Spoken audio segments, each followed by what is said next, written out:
The Honourable Leader of the Opposition.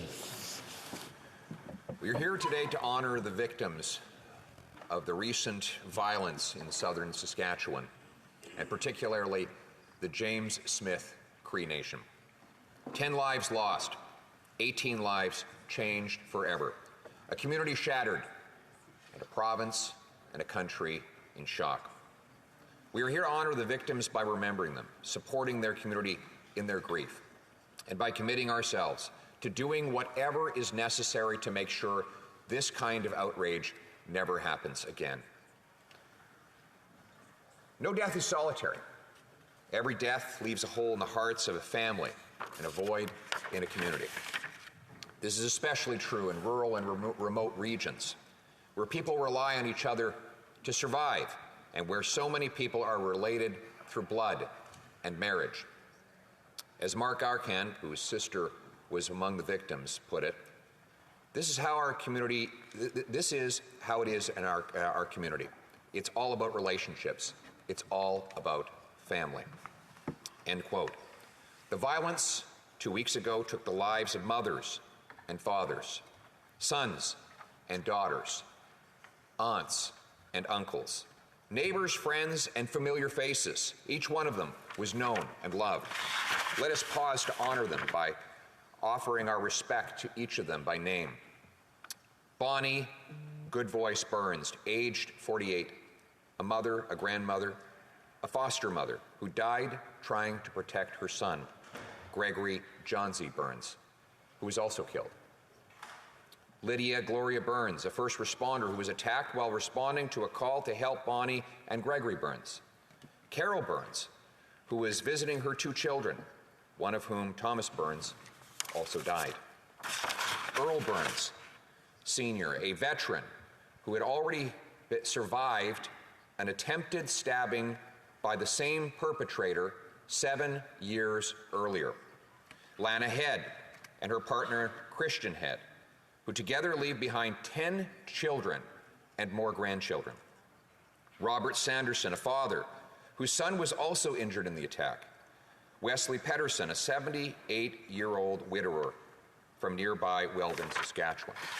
10 enormous holes in the James Smith Cree Nation and surrounding communities. As one headline put it, everyone lost someone. Healing takes time. It is a journey. The families and friends left behind have a long journey ahead of them. But I have faith that strength will carry the James Smith Cree Nation through. The same strength that has helped that community survive and work through the immense trauma of history over many years. The reason I have faith and hope is because that while evil is real and strong, faith, hope, and love are stronger. And where we can help, we will. I know the federal government is working with local community leaders, and I note that the minister has been to visit, and I thank her for that. And I offer my party's full support for any government actions that bring healing to the community, especially for the children who have seen what no child should ever see, and for those struggling with mental illness or addiction problems who will find these times especially trying. We can honor the victims and survivors by providing more effective recovery services to more people to help them get out of the cycle of violence and towards hope and healing. That is the least that compassion and respect demand of us. But we must not allow our compassion to tempt us into complacency and stop us from asking the hard questions about our criminal justice system. This tragedy was not a random act of fate. It was the result of a string of failings stretching back more than a decade. The question that Chief Wally Burns asked when he learned about the perpetrator's criminal history should be ringing in the ears of everyone in the House. Quote, why was this guy released when he was so dangerous? I also agree with Brian Burns, whose wife and son were killed, when they said, there needs to be some kind of an inquiry. The families need answers. As a husband and a father, I can only imagine the grief that Brian Burns must be feeling today. I can only imagine the sense of deep betrayal he must feel when he thinks about the callous negligence of our criminal justice system that led let this violent criminal out to recommit offenses again and again, not just in this case, but over more than a decade. This perpetrator, who I am deliberately not naming, had been charged with over 120 crimes in 47 cases over the last 14 years. He'd been convicted 59 times. Likely more, but his youth record is sealed. At least two of the previous victims, those previous victims, were also victims of the most recent violence. His in-laws, Earl Burns, who died, and Joyce Burns, who was wounded. The first time, back in 2015, he was charged with attempted murder, but he was allowed to plead guilty to a lesser offense and was only sentenced to 2 years less a day in prison. It has also been reported that he assaulted the mother of his children 5 times between 2011 and 2018.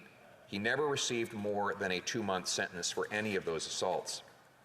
Each time, he was set free to attack again. What happened in northern Saskatchewan 2 weeks ago should be a national wake-up call. The James Smith Cree Nation was the victim of a violent criminal, but also the victim of a broken criminal justice system. We all agree in the possibility of redemption and in rehabilitation.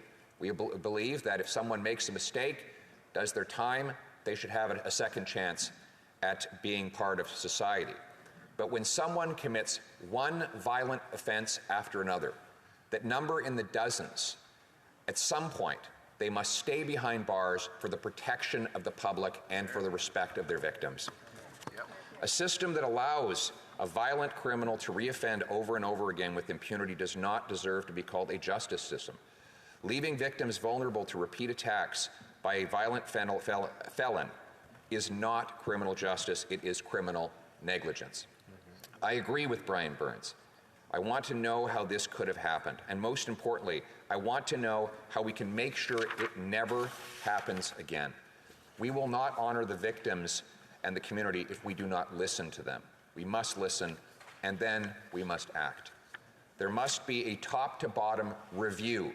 We need to know why criminal charges against this violent felon were so often stayed or withdrawn, why the parole boards repeatedly recommended his release despite deeming him a threat, why his sentences were so short even after third and fourth violent convictions. And we need to know why Correctional Services Canada did not deem him sufficiently likely to reoffend even after more than 50 convictions in 14 years, that it failed to recommend against his statutory release. A thorough review is important because the devastation experienced by this community was not an isolated incident. Since 2015, violent crime has increased in Canada by 32%, and the Violent Crime Severity Index is up 18 points. And there were more than 124,000 violent crimes last year than there were in 2015. The violent crime rate is up in all 13 provinces and territories. Clearly, something is wrong and getting worse. We need to know what it is, and we need to fix it. There are no words that can adequately capture the devastation that the James Smith Cree Nation has suffered, and indeed, the pain all Canadians felt at the stories of this unthinkable horror. The stories were of violence and ongoing manhunt, but also soon after the stories changed and we began to hear stories of the lives of the victims. These were the stories that had been previously filled with laughter, often amid personal struggle, stories of community bound together by bonds of love and support, and now united by grief. Stories of people who are, in Mark Arcan's words, broken but not defeated. Today, we offer our respect to the departed, and for the survivors, in words that can only imperfectly convey sorrow, we offer our sympathy. But if we have only words, then we will have failed the James Cree First Nation again. It is time for these failures to end. It is time for our words to transform into actions. And it's time for all of us to rally in support of this wonderful community and its beautiful members as they heal and recover from these terrible events. Thank you.